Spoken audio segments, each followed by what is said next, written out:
First, just talk about your honor. Just what it means to you. It means a lot. I mean, I think it definitely means more to the team than just me. Coaches did a tremendous job putting in the game plan, and just executing it was the next step.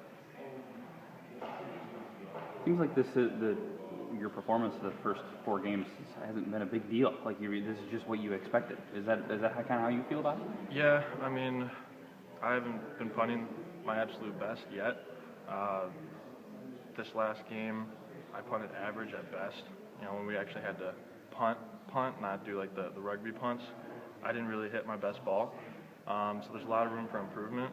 I wasn't really happy with my performance, but at the end of the day, we got the win, and you move on.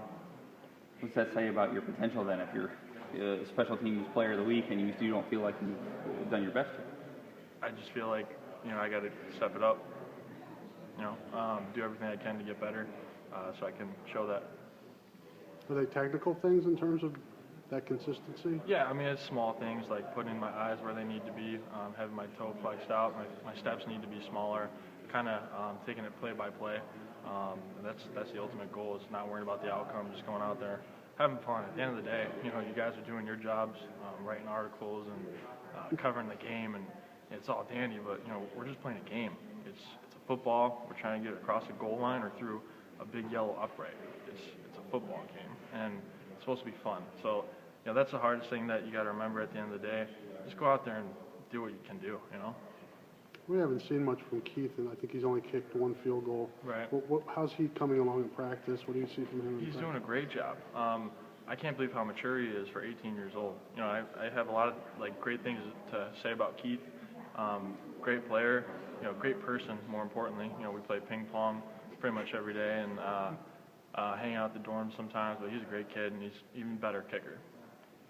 How valuable is flipping field position? You did that a couple times against Rutgers. It's very valuable. Field position in the game helps set up, the defense in a good spot, and I think it's a huge part of the game. Definitely a third. So that was just one example of it. The Rutgers game being a huge outcome. How about touchbacks? Touchbacks for kickoff? Yeah, they're pretty valuable too. That's the best part of the game, man, is hitting kickoffs. All eyes are on you, and definitely sets the tone for a game. But that's where I feel like I put the least amount of time into practice, and I do the best, probably because I've been doing it for the longest, but it's just natural and a lot of fun for me. Do you almost feel like a defensive player then, in that kind of sense? Yeah, I mean, when we break up in O&D, I feel like I should be on the defensive side just because, those guys are always rooting for me, like,